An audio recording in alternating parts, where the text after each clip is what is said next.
Hey guys, LevelCap here. Today we've got an episode of Loadout, the series where you guys, the viewers, get to pick a gun and customization for me to use. The way you do this is you leave a comment down below letting me know what kind of gun and accessories you'd like me to use, and I will pick one of the top rated comments for the next episode. Today's top comment comes from Tiger D, who says the Battlefield 1 Hype Train Loadout. Class is the engineer so we can replicate the gas mask from the game. Primary will be the SKS in default wood camo and no accessories. Secondary will be the M1911. We're not going to use any gadgets whatsoever. We'll be using the trench knife and incendiary grenades to simulate gas or a Molotov. And then he says, try to jump on the hype train in Goldmud Railway or propaganda and protect the hype. Sneak through the trenches in Parasol Storm to be sneaky. Take down enemy vehicles only with the 50 cal to simulate the anti-tank rifle. When possible, stab people with your trench knife. May Battlefield 1 not disappoint, and take care, mate. Now the 1911 sidearm we have here, which I don't actually use much during the gameplay, but that was a weapon around during World War I. 1911 as the year it was first manufactured. The SKS, on the other hand, is a weapon from the 1940s. In fact, it was kind of a precursor to the AK line of weapons, the AK-47 and the AKM and everything that kind of came beyond that. In fact, if you put an SKS and an AK-47 right next to each other, you can see the design similarities. Now, one good thing about using the SKS here to try and emulate what we're going to experience in Battlefield 1 is the iron sights. I mean, every gun in Battlefield 1 is either going to have iron sights or a magnified scope on it. There isn't really going to be any sort of red dot or in between optics, so getting used to playing with iron sights is going to be important.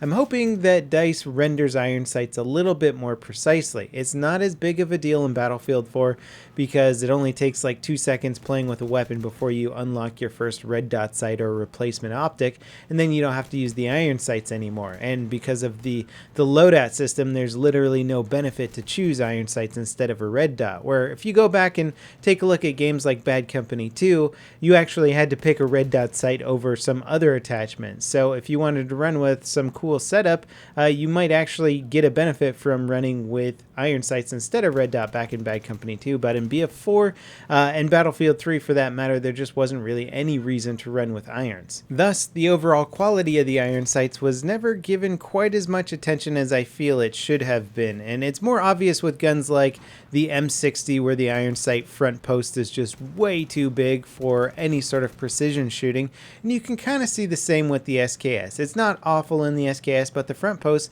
is just a little bit too thick for any sort of long-range precision shooting, and since this is a semi-auto rifle, we want precision shooting. I need to be able to go for those headshots at a distance, and the front post in this is really designed more for sort of spammy intentions. You can get a headshot, but it's just not a very fine front post. And I imagine that DICE is going to pay a lot more attention to the way that iron sights are rendered for Battlefield 1, since they will be your primary sights. You're not going to have any sort of backup red dot optic. Now, if you think about it, just the universal shift from red dot sights to iron sights alone is going to change up the way that gunplay and gameplay is for a Battlefield game. I mean, it's going to be a lot harder to go full auto, even with like an SMG, say in Battlefield 1, with iron sights. Recoil control is going to be trickier. It's going to be more difficult to track and follow your targets. So weapons like the shotguns may just be much more favorable for close quarter combat. And precision shooting or aiming for headshots might become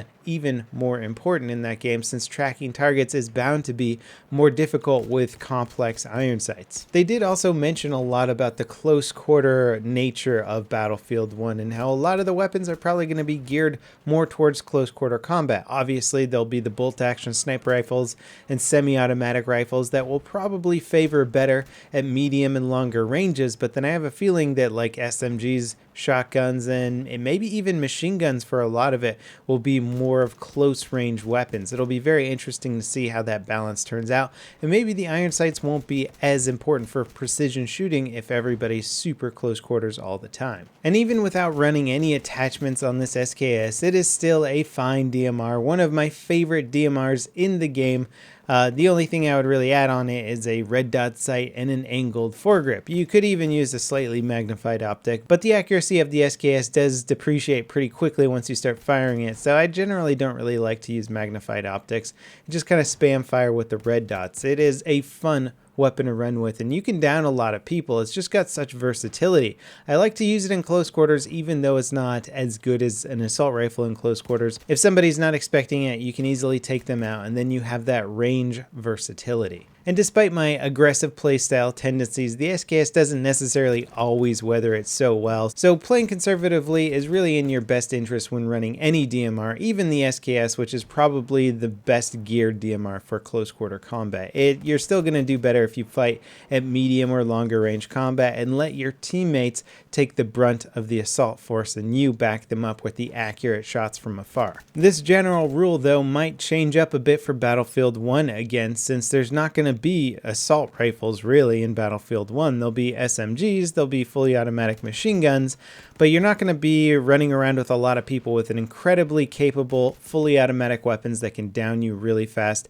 at medium and even longer ranges. So semi-automatic weapons seem like they may dominate the medium range engagement area and perhaps even in close quarters handle themselves all right. We'll have to see. I think we're going to see a big shift to SMGs and shotguns for CQB and then semi-automatics for medium range, potentially machine guns. I don't know. It's going to be really interesting to see how the weapon balance in that works out. In fact, I imagine the handheld machine guns like the Lewis gun are sort of going to take the role of what the assault rifles are in Battlefield 4 right now. And holy crap, did this guy's flash grenade get me good, and I just play it still. You know, if I don't move, maybe you won't see me. Sure enough, it works. I imagine to survive that little stint right there and get a few more kills. And although I'm making it work for me, this close quarter combat right here is pretty much the last place you want to be using an SKS. Again, it can work, but you want it for that medium range combat. That is the sweet spot where you pick up that one headshot and one body shot,